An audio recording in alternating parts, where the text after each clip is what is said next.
Okay, hello students. Today we talk about the macromolecules. Macromolecules are biological molecules, and as it comes from the what it is made of is macro and molecule. Macro means large, and molecule are organic molecules. These organic molecules or macromolecules are built up from the micromolecules or smaller basic units, and also we can call the macromolecules as the polymers that are made of the smaller monomers or the basic units. These smaller monomers are joined by covalent bonds to each other, and is a very strong bond between these two. So that's how the polymers are made. Macromolecules, they come they have four different types, and the polymer type of these molecules is one of them polysaccharide or carbohydrates or the sugars. And saccharide means sugar. There are sugars in this category, and we have protein, we have nucleic acid, and we have lipid or lipid. The monomers of the polysaccharides is called sugar. They are made of the sugar molecules, and the bond between each sugar molecules is called as glycosidic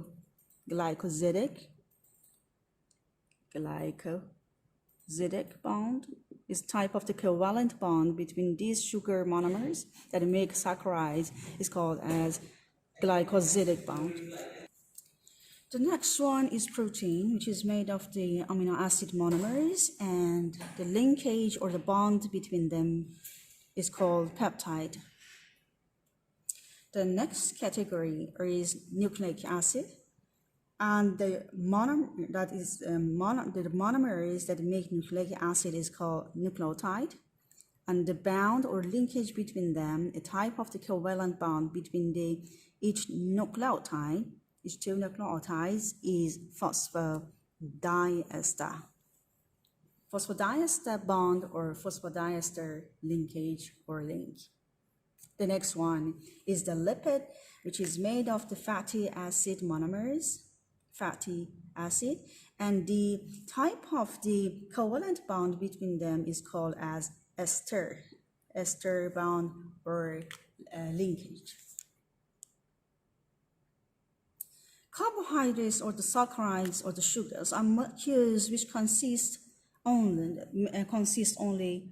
of carbon, hydrogen, and oxygen molecules, and they are long chains of the sugar units that are called as saccharides. They are called as saccharide.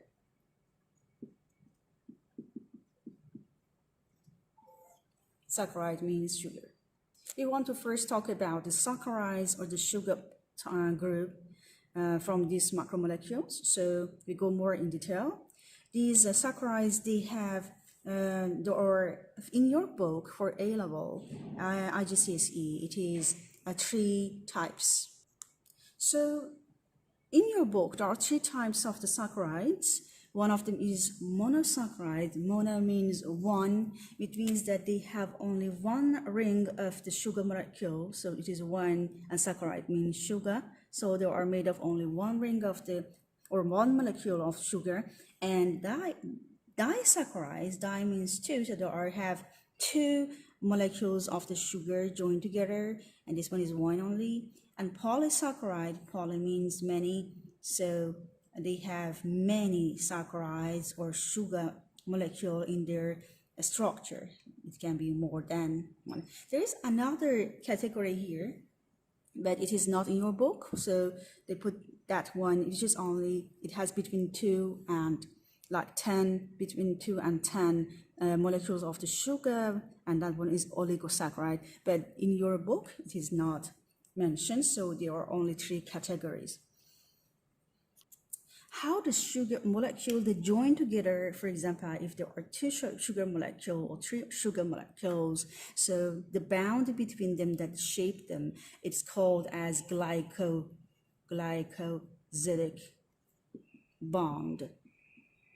or glycosidic linkage or link, and it is a kind of the covalent bonds. And the next thing is that the type of the process that forms this link, they should undergo this process. The name of the process is condensation. Condensation reaction. A type of reaction. Condensation reaction. So through via condensation reaction, the molecules of sugar, they join together and they make glycosidic bonds. And once these molecules, they join together, they also produce water, H2O. So that's why it is called as condensation reaction, because the water molecule is formed during this reaction. Okay. The examples of the different monosaccharides, the examples I can give you is the one that you have to know is glucose, fructose, and galactose. And which glucose is the sugar or the monosaccharide which can be found in the fruits. And fructose also, they can be found in the fruits and the nectar and of the plants or flower. And the galactose is the sugar in the milk. And so this is for animals, and these two belong to the plants. So disaccharides, examples that you don't have to know is sucrose, which is in the phloem tissue of or the plants and the fruits. Maltose is in the germinating seeds, you can find it. And lactose is what you can find in the animal. So these two belong to the plants and this one to the animal because it's the sugar in the milk. The other one is from the polysaccharide that I can give you some example. That the one that you have to know is starch, is glycogen, and is cellulose.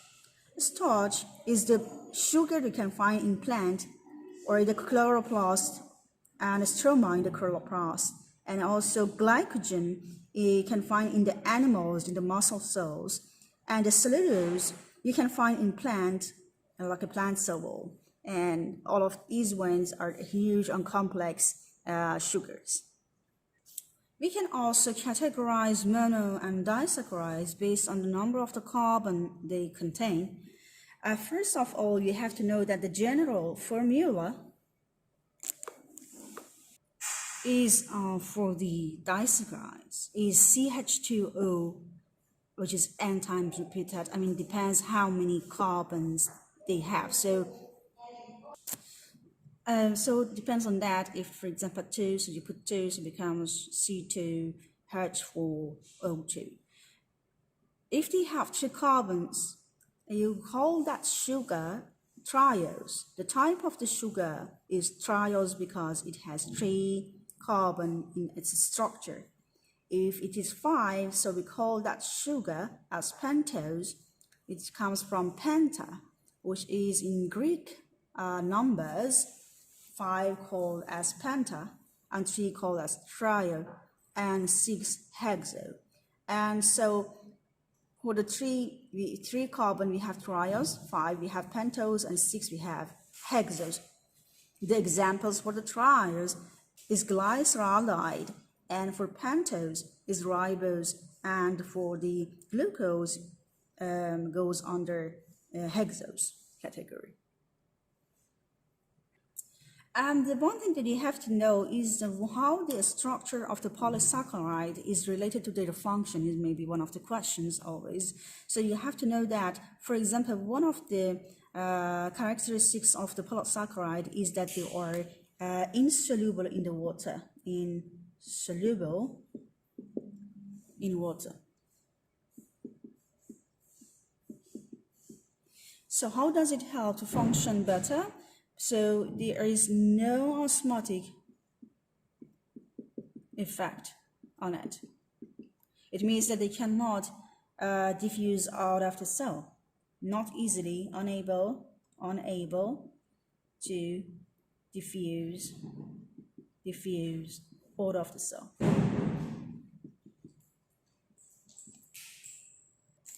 So we have 2 terminologies. One of them is reducing sugar, and the other one is non-reducing sugars. The reducing sugars, they have one aldehyde agent in them, I mean CHO, which is called as CHO, and they are able to act as a reducing agent. So they have reducing agent. The other one, non-reducing sugars, of course, they lack CHO. They don't have CHO, no aldehyde group. So they cannot be as a reducing agent.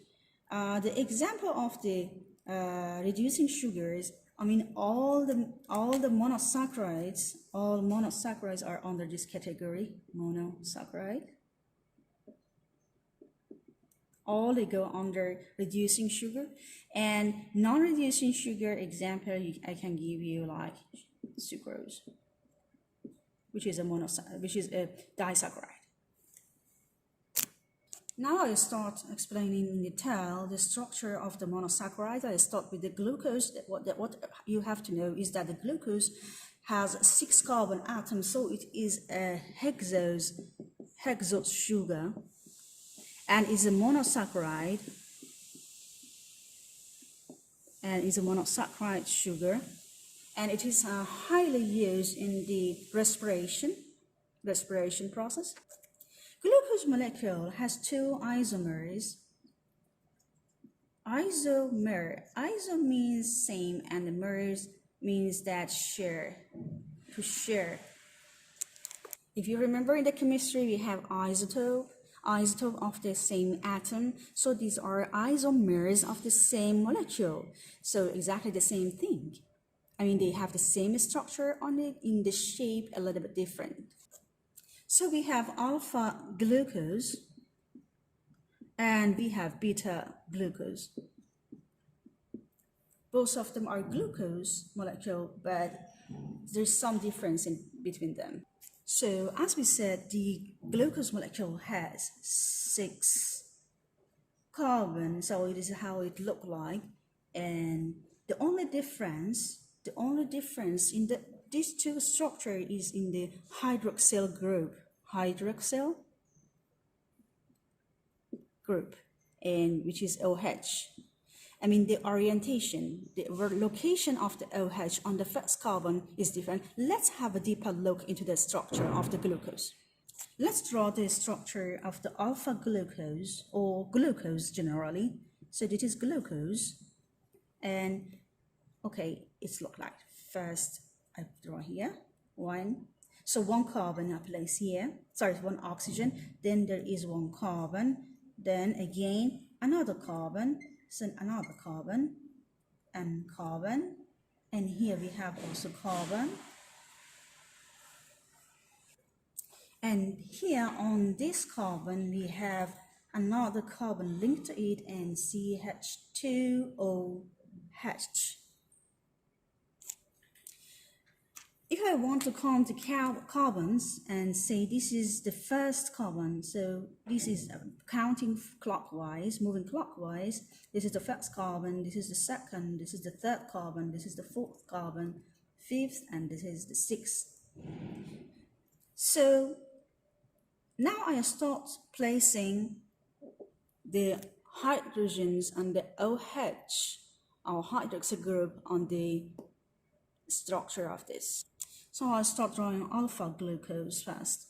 So we have 1 H above, OH under, and again we have OH under and hydrogen above the ring, and we have H, OH, and OH, H. So look at this OH. Now I draw beta glucose. We do the same thing. The only difference, look at here, is the hydroxide group. For the beta is about the chain, and for the alpha is under. So the OH or hydroxide group, which is placed on the first carbon, this is first, second, third, fourth, fifth, and sixth, remember? So the one on the first carbon, the hydroxide on the first carbon, its position is different. This for the beta is above the ring, and for the alpha is under the ring. Alpha under, you can memorize this. So you have to be able to draw these two structures. This is the structure of the fructose. We have two CH2OH, CH2OH, and 1, 2, 3, 4, 5, 6 carbon in it. For the disaccharide, the two monosaccharide, they react together, if you remember, and we have through the condensation reaction or dehydration reaction. So if we have, for example, two monosaccharide here, okay, and through this kind of the reaction is called condensation reaction or dehydration, because we are removing water from it. So at this point we will have one disaccharide, for example, like this, plus the other one, and like this. This is a disaccharide. This is the product, and plus H2O. This is the product. The link between these two, this part, they link from this port. So this link is called as glycosidic bond.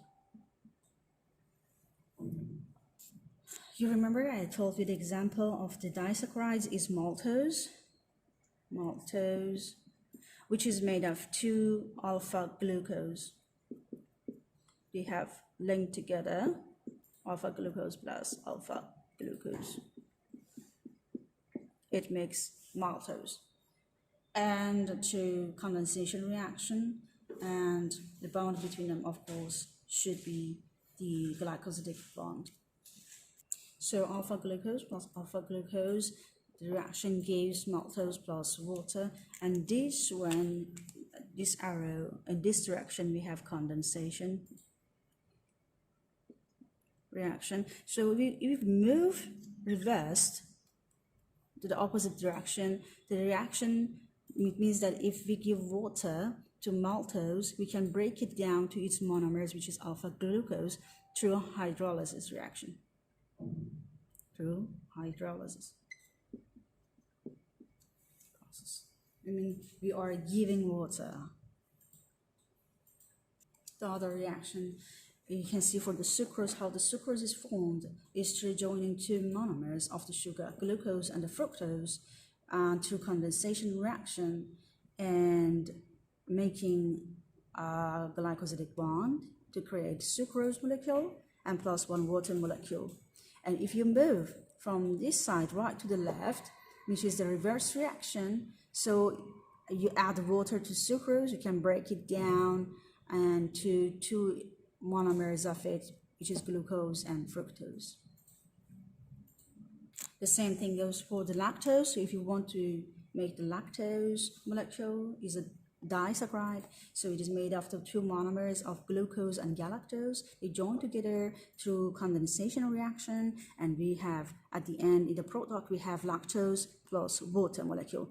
In the moving to the opposite direction from the right to the left, we can break down the lactose into its monomer by adding water. So you add water to lactose, its bonds will get broken, and you will have two monomers of glucose and galactose. What you have to remember, we said that there are glycosidic bonds.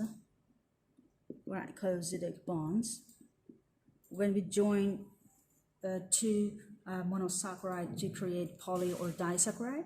So this bond can be between the first carbon of the one monosaccharide with the carbon 6 of the other monosaccharide. So it can be between the carbon 1 and carbon 6 of one. So it can be 1,6 glycosidic.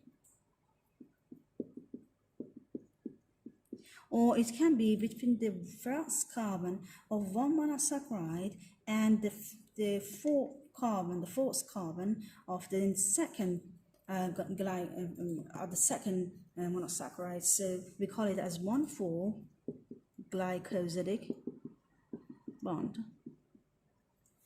So there are two different bonds which can be between the molecules of the sugar when we make disaccharide and polysaccharides. Now let's see how is the formation of the condensation reaction and hydrolysis.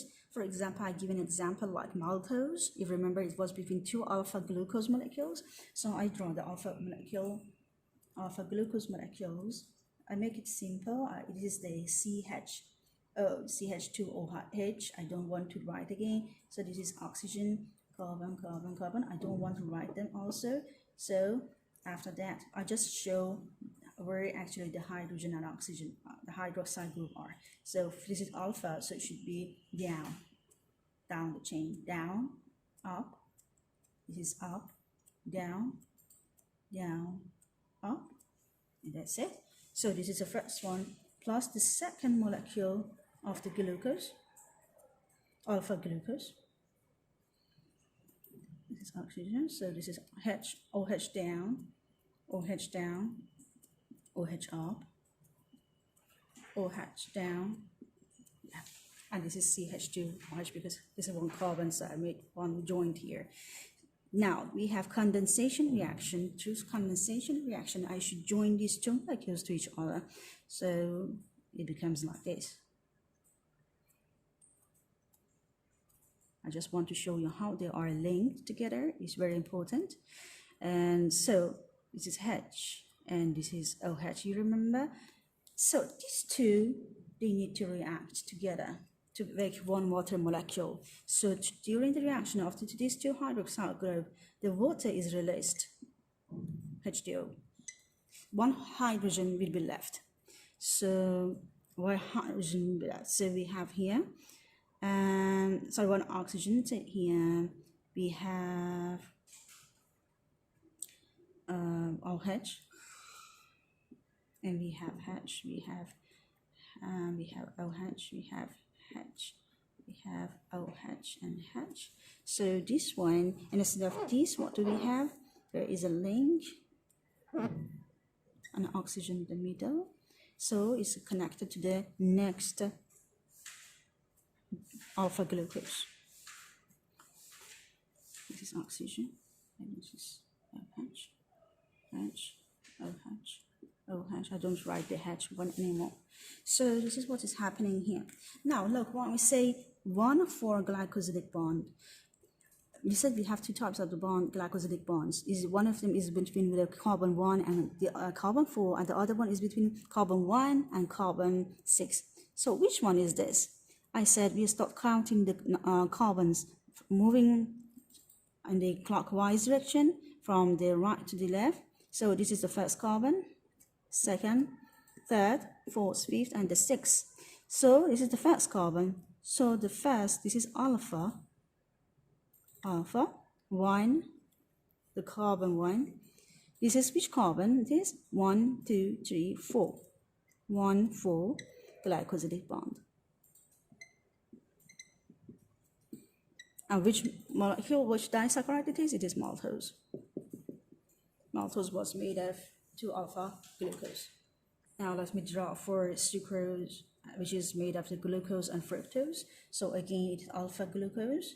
I draw alpha glucose, and this is LH and OH, OH, OH, and plus 1 alpha glucose is plus the fructose. So is like this, and here we have CH2OH, and here also we have CH2OH. I don't write this one, I just make this shape like this to show it. And this is OH, and sorry, this is H, this is OH, down again OH, and that's it, and 1 hydrogen here. And then these two, again, there is a reaction between these two. And what do we have here during the constant condensation reaction? we have this molecule is formed, which is molecule of the sucrose. Like this. So there is one bond of oxygen connected. Okay, another one here. So sorry, it was the fructose. Just a mistake. So we got here. So like this, and we have here too. Yes, plus H2O. This bond is a glycosidic bond. Glycosidic bond. So this is the structure of the fructose, and this is a alpha glucose. They join together, they make sucrose. So next one that we want to talk about is the polysaccharides. The polysaccharide example is like a starch. This is a very important molecule, and because of its structure and how it's been used, so it's a good storage. Actually, it's a very good storage place, and is made up of two polymers of the alpha glucose. Two polymers. Don't make me say two strands. Two polymers of alpha glucose. A starch itself is a mixture of the two substances, so it's made up of two things. One is amylose, the other one is amylopectin. These two, and a little bit of phosphates and also or fatty acid can be added to it, but not too much. So most of the composition is made of the amylopectin, which is 79%, and the amylose is 20%. The less than 1% goes to phosphate, sometimes, or fatty acids. It's insoluble. Starch is insoluble, as we said, for the polysaccharides.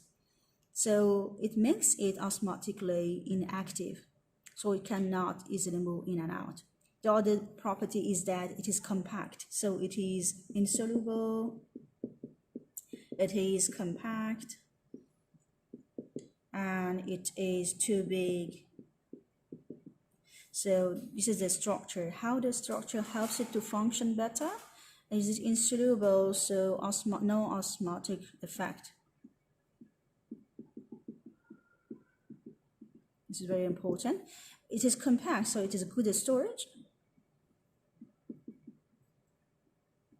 And also it is too big, so it cannot pass through the membranes, cannot pass through membranes.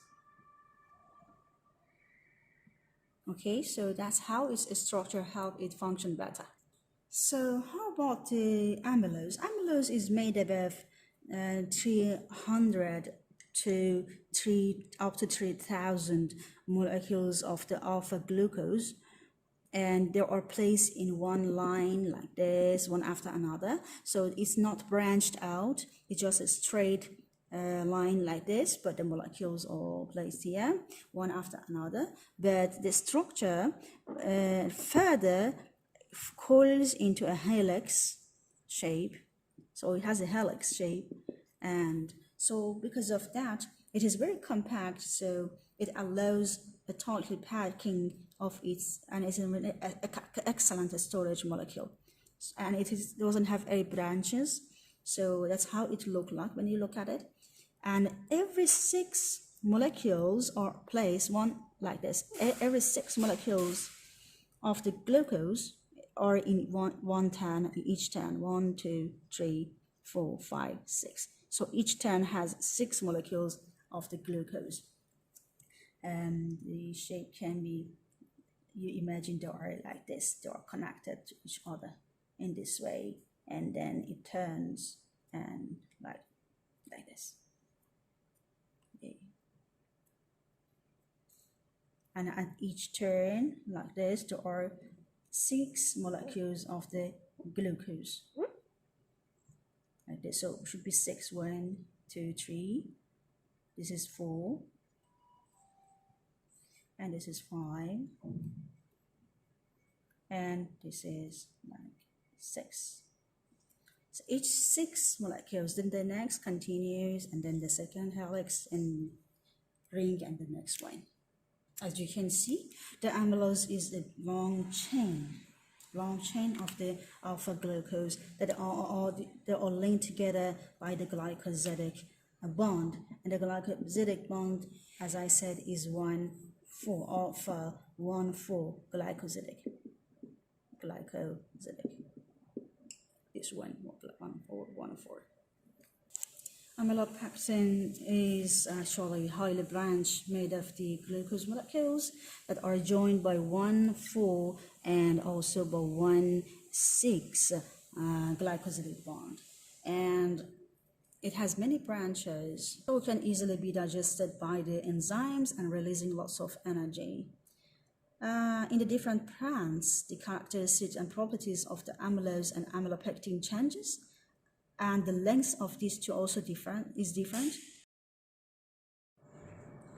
And the length also is different. So that's how, if you look at the structure, and you will know that which type of the plants it has come from.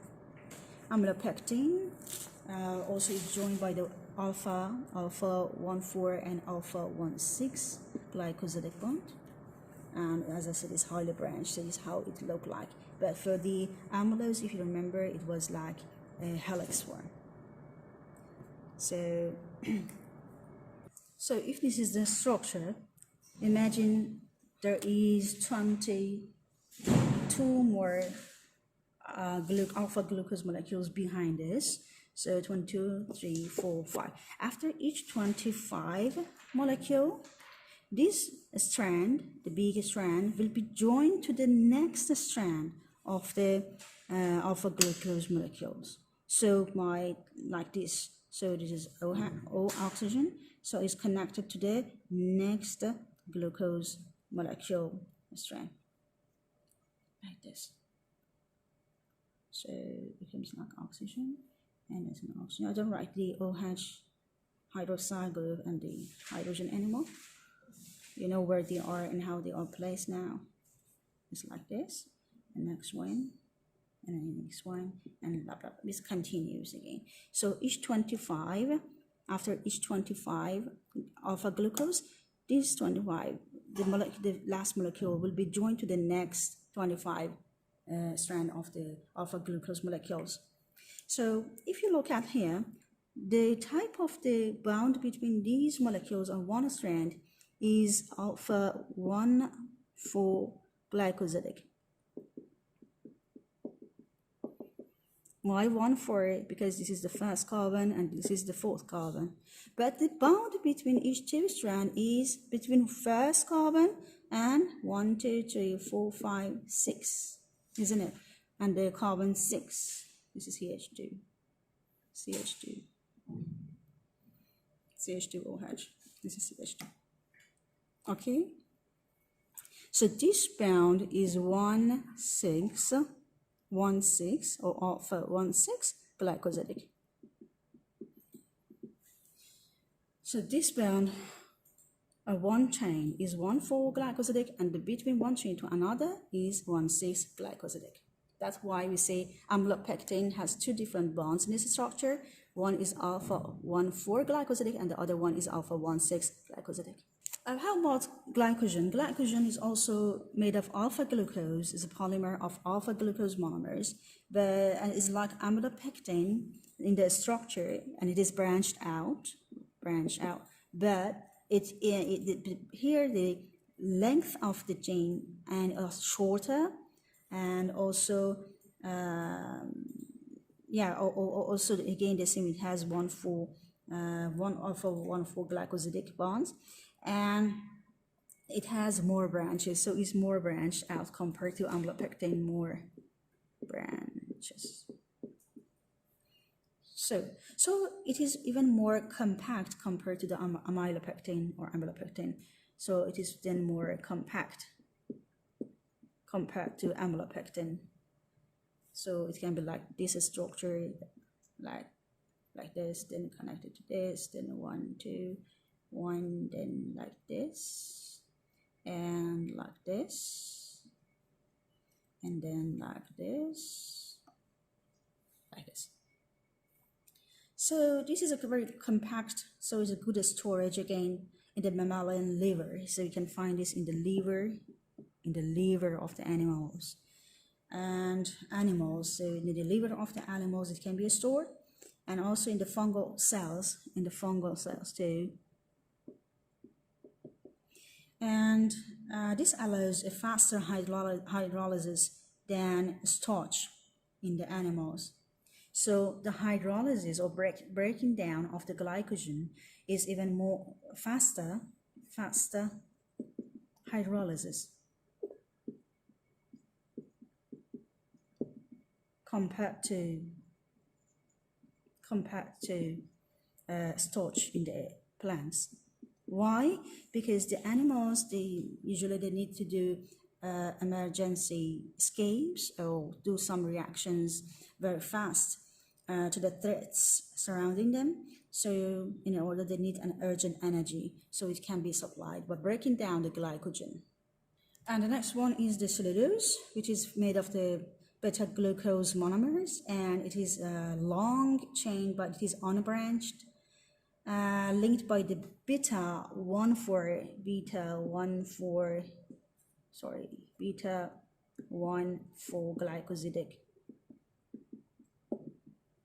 bonds, or the linkages in the cell wall of the plants. They can be found, so it prevents the cell wall from bursting when there are changes in the osmosis condition. And under turgor pressure, they hold up the stem.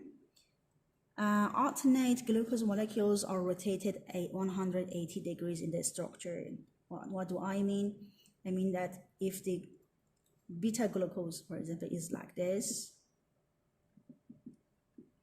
if you remember, okay, I don't write everything. So the next one should be rotated 180 degree up to down. So how does it look like? Everything is shifted here, so we come OH, H, then it will go up, then this one, it was OH here, so it goes up again. So this one, if rotate, becomes here OH and then H, and like this.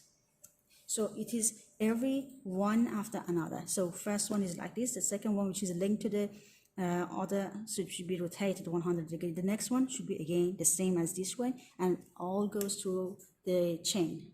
Between each strand, you imagine that there is, for example, a chain of the beta glucose molecules, and with that kind of a structure, this one rotated, this one rotated, this one rotated, and this one is just normal shape. So another strand also is, for example, so the strands of this chain, the chains of the beta glucose are joined together by a bond, linked together. This bound this time, so there are glycosidic bonds here, glycosidic, also this one, glycosidic, but this bond between the two chain, it is H bound, hydrogen bound. There is a hydrogen bound between them. Okay, like this. And so it prevents the water to enter into the molecule, the hydrogen bond. So how does it help this structure? Doesn't let the water to go in. So it is resistant to hydrolysis too. Is resistant to hydrolysis.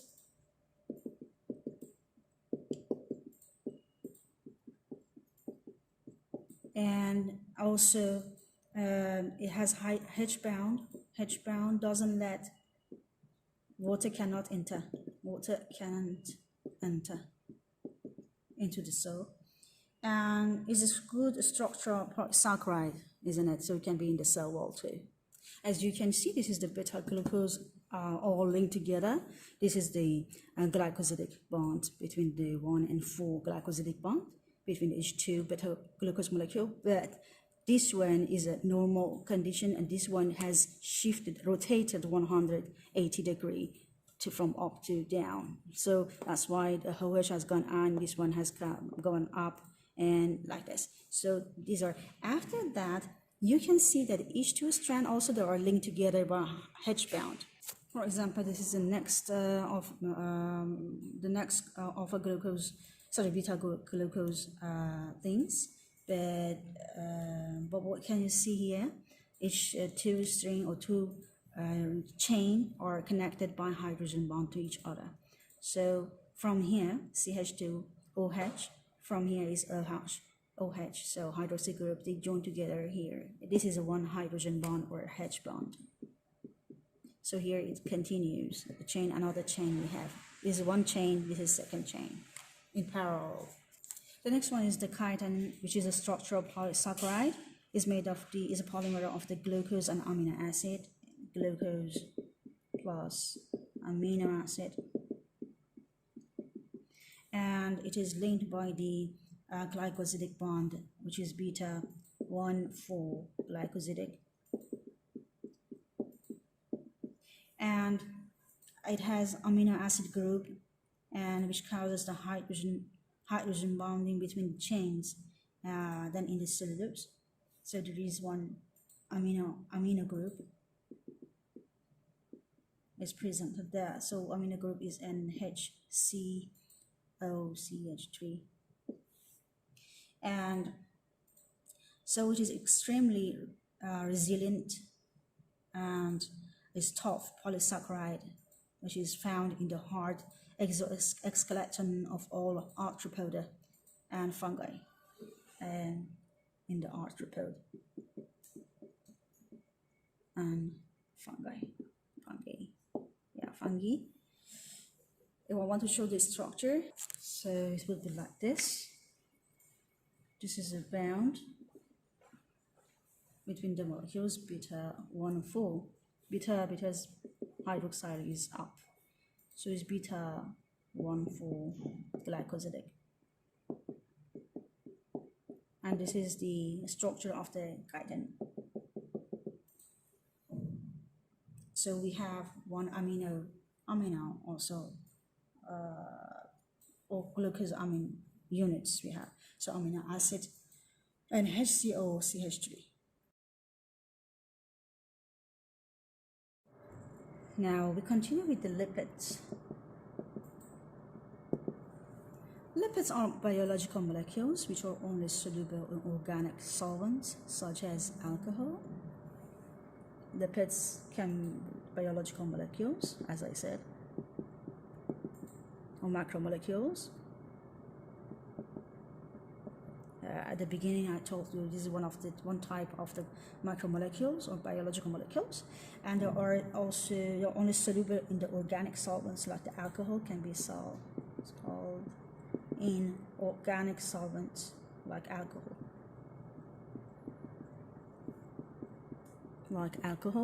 Example.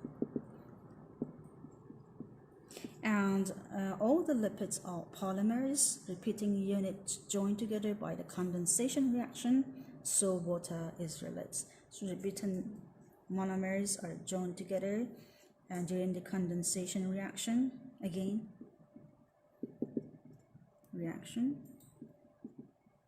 and there is also water at the end produced. There are two categories of the fats or the lipids. They're all one saturated, the other one is unsaturated. The saturated one, as it comes from the name, has no more space to react with the hydrogen or anything else. So there is no double bond between the carbon. No, there is no. But here in the unsaturated, there is a double bond. There is a double bond between the carbon atoms. And so in the first one, that there is no more space left and no free bound left, and they actually status is solid. They are all solid, but these ones are liquid in the room temperature, and also due to the strong intermolecular forces in the first one, can be found in the animal fats. So in the animal fats can be found. They're all, and so here there are very strong intermolecular forces. So they have the high risk of using these saturated fats causes the high risk of coronary artery disease. Unsaturated one are liquid, so the intermolecular forces are weak intermolecular forces.